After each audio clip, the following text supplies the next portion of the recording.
আসসালামু আলাইকুম। আজ আপনাদের সামনে নিয়ে আসছি সিলেট জাফলং জিরো পয়েন্ট নিয়ে আলোচনা করব। ইতিহাস সম্পর্কে আমরা জানার চেষ্টা করব এবং সৌন্দর্যকে ঘুরে ঘুরে আপনাদের আমি দেখাবো।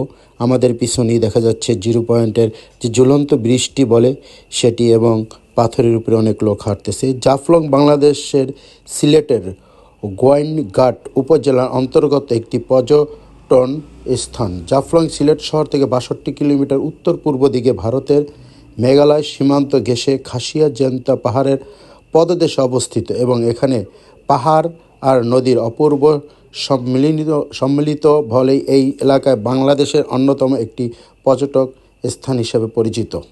পর্যটকের সাথে জাফলং পাথরের জন্য বিখ্যাত।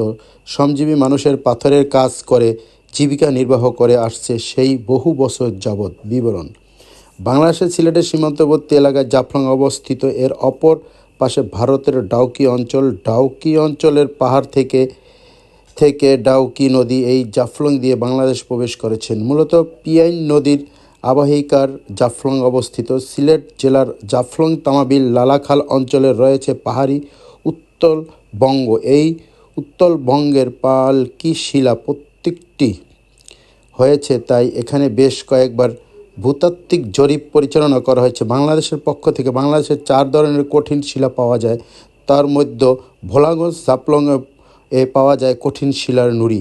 এছাড়া বর্ষাকালে ভারতীয় সীমান্তবর্তী সিলিং মালভূমির পাহাড়গুলিতে প্রবল বৃষ্টিপাত হলে ওইসব পাহাড় থেকে ডাউকি নদীর প্রবল স্রোতে বয়ে আনে বড় বড় গণ্ডশিলা। এ কারণেই সিলেট এলাকার জাফলং নদীতে প্রচুর পরিমাণের পাথর পাওয়া যায়। আর এরই এলাকায় মানুষের এক বৃহত্তম অংশের জীবিকা গড়ে উঠেছে এই পাথর উত্তোলন ও তা প্রক্রিয়াজাতকরণ ঘিরে। জাফলং পাথর ছাড়াও পাওয়া গেছে সাদামাটি বা চীনামাটি। যদিও সেখানে মাটি বা বালি পরিশোধ করার মতো কোনো অবকাঠামো নেই। এই এলাকার যেমন সাধারণ বাঙালিরা বসবাস করেন, তেমনই বাস করেন উপজাতিরা। জাফলংয়ের বলা, সংগ্রামপুঞ্জি, নাকশিয়াপুঞ্জি, লামাপুঞ্জি ও প্রতাপপুঞ্জুর জুড়ে রয়েছে 5টি খাসিয়াপুঞ্জি। আদমশুমারির শুনানি: জাফলং 1953 সন খাসিয়া উপজাতির বাস করেন। ঐতিহাসিকদের বহু হাজার বছর ধরে জাফলং ছিল খাসিয়া জেন্তা রাজার অধীনে থাকা এক নির্জন বনভূমি। 1954 খ্রিস্টাব্দে জমিদারি প্রথার বিলুপ্তির মধ্য দিয়ে খাসিয়া জেন্তা রাজ্যের অবসান ঘটে। বেশ কয়েক বছর জাফলংয়ে বিস্তীর্ণ এলাকার প্রতিষ্ঠিত হয়েছিল।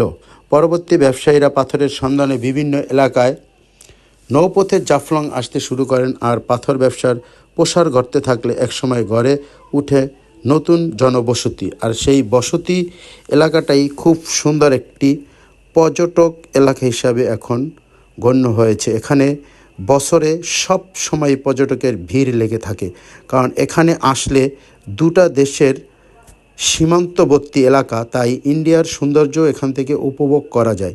ইন্ডিয়ার ও পাহাড়ের উপরে সুন্দর সুন্দর বিল্ডিং করা হয়েছে, যেগুলো দেখতে খুবই মনোমুগ্ধকর।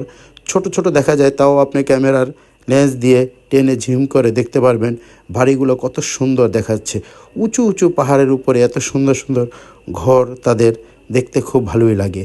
এই যে দেখা যাচ্ছে সবুজ পাথর এবং লাল পাথর। সবুজ পাথরটা হলো ইন্ডিয়ার ভোটার, লাল পাথরটা হলো বাংলাদেশের ভোটার। এ পাশের মানুষ ওপারে সে যেতে পারে না, ওপাশের মানুষ এপারে আসতে পারে না। সামান্য পাথর দিয়ে তারা চিহ্নিত করে দিয়েছে এবং এখানে ভোটার গার্ড তারাও আছে, তারা ওইটা খেয়াল রাখে যে কেউ জানি এই পাথর পারি ওই পাশে না যায়। খুব সামান্য ব্যাপার।